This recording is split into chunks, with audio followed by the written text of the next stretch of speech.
lakukan saja. Kita diajarkan maulid, tidak dijelaskan apa itu hukumnya maulid, tapi diperintahkan saja. Kita diperintahkan untuk manaqiban. Kita tidak diberitahu bahwa sesungguhnya manaqiban ini dalilnya dari mana, pengambilannya dari ayat Al-Quran bagaimana. Tapi mereka memerintahkan kepada kita untuk mengamalkan dan memberitahu bahwa sesungguhnya banyak manfaatnya. Nah, ini adalah manhaj metode para ulama al-murabbi. Mereka-mereka ini rabbaniyin. Ketika mereka mengajarkan kepada kita, yang mereka pentingkan adalah manfaatnya bagi kita. Setelah sekarang mulai ramai orang dikit-dikit bertanya dalil, baru bermunculan para santri-santri, para kiai-kiai, para habaib yang menjelaskan bahwa segala sesuatu dari amaliyah yang kita lakukan sebenarnya tidak keluar dari jalur Al-Quran dan sunnah Nabi besar Muhammad sallallahu alaihi wasallam. Sebenarnya bagi kita itu tidak perlu, karena kita ini sudah terbiasa hidup dengan manut apa kata kiai, ikut kepada apa kata para habaib, para ulama. Tapi karena memang sudah waktunya, sudah masanya, maka kita perlu jelaskan kepada umat ya, enaknya kita itu seperti itu ya, sama kiai itu, sama ulama itu, sama habaib itu, hati kita betul-betul dekat kepada mereka. Sehingga kalau kita perhatikan banyaknya perpecahan sekarang ini karena itu. Karena orang yang tidak faham dengan dalil bertanya dalil. Nah, ini yang jadi masalah. Di luar sana banyak perpecahan karena banyak orang sok tahu. Makanya kita di sini jangan sok tahu. Kita kalau tidak faham tanya kepada orang yang faham.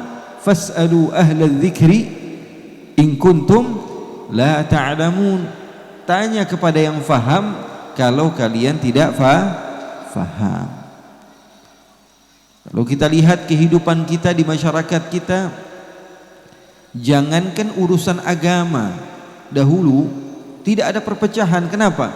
Jangankan urusan agama, mau nikahkan anaknya saja nanya sama kiai bagusnya tanggal berapa.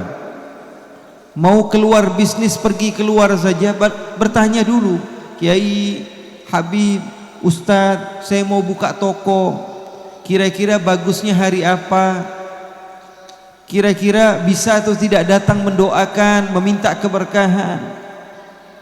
Jangankan masalah agama, masalah dunia saja nanyanya sama mereka.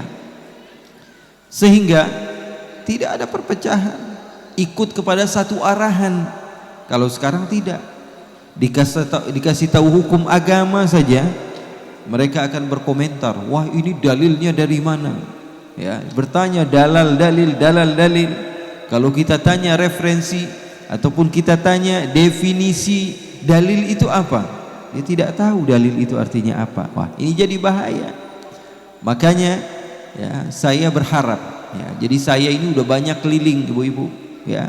Saya bukan hanya ke Kalimantan Timur, ke Kalimantan Selatan, ke Sulawesi, ke Sumatera ya.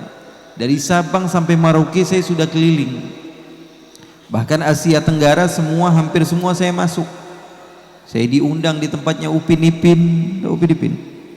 Boleh lah cakap Melayu lah sikit lah ya. Ke Singapura, ke Brunei, ke Thailand, ke Kamboja. Dakwah saya juga sampai ke Australia, ke New Zealand ya, ke Eropa, ke Afrika.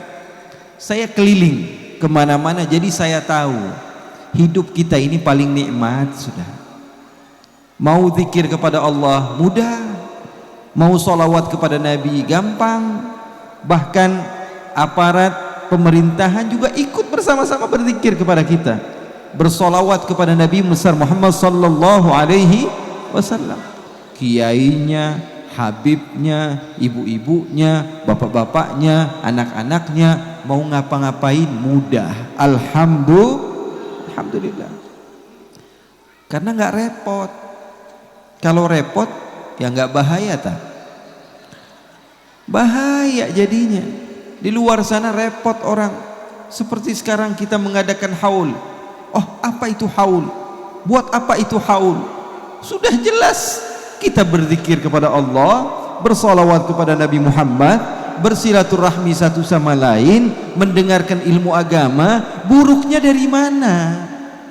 Jeleknya dari mana? Kenapa diperselisihkan? Hal-hal yang seperti ini kenapa diperdebatkan? Tapi saya tidak menemukannya di dalam Al-Quran. Kamu tidak menemukan bukan berarti tidak ada. Maka ada yang bertanya kepada saya, Habib, hukum tahlil, hukum ini, haul-haul seperti ini, apa sih? Kan tidak ada di dalam Al-Quran. Saya katakan bukan tidak ada, kamunya aja jarang baca. Memangnya ada di dalam Al-Quran? Iya. Di ayat mana? Di surat Yasin. Loh, masa ada di surat Yasin? Iya, kalau kami sih setiap malam Jumat bacanya Yasin jadi tahu. Ada yang meninggal baca Yasin jadi tahu. Perlu sesuatu baca Yasin jadi tahu. Antum seakan-akan anti sekali sama surat Yasin. Padahal surat Yasin adalah qalbul Quran, sanubari bagi Al-Quran. Firman Allah seperti apa, Habib? Allah berfirman, A'udzu billahi minasyaitonir rajim. Innama tunziru man ittaba'a dzikra wa khasyiyar rahmana bil ghaib fabashshirhu bimaghfirati wa ajrin inna nahnu nuhyil mauta wa naktubu ma qaddamu wa atharahum wa kulla syai'in ahsaynahu fi. Itu maksudnya apa, Beb? Nah, maksudnya, makanya kamu nggak tahu maksudnya menentukan hukum. Oh, saya kan ikut-ikutan. Ikut-ikutan siapa? Ikut-ikutan Syekh Google, Syekh YouTube, ya, Syekh Facebook, Syekh Instagram. Menentukan hukum ikut kepada sesuatu yang tidak jelas. Firman Allah, innama, ini innama lil hasr, hanya kepada siapa? Tunziru, engkau memberikan peringatan wahai Muhammad. Bahkan Allah di sini menggunakan kalimat tunziru, artinya peringatan. Peringatan. Kita memperingati haul, peringatan. Peringatan haul. Engkau wahai Muhammad dan orang yang berjalan dengan jalanmu memberikan peringatan kepada siapa? Manittaba'adz dzikra, orang yang berpegang teguh kepada Al-Quran dan Sunnah. Kita ini berpegang teguh kepada Al-Quran dan Sunnah.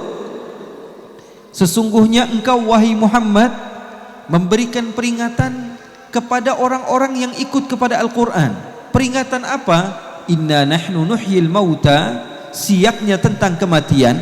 Artinya di sini engkau wahai Muhammad memberikan peringatan kematian. Ada kematian diperingati.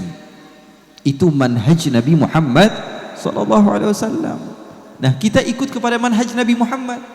Sesungguhnya engkau wahai Muhammad memberikan peringatan kepada orang-orang yang ikut kepada Al-Quran, ikut kepada sunnahmu sallallahu alaihi wasallam, dan orang yang takut kepada Allah.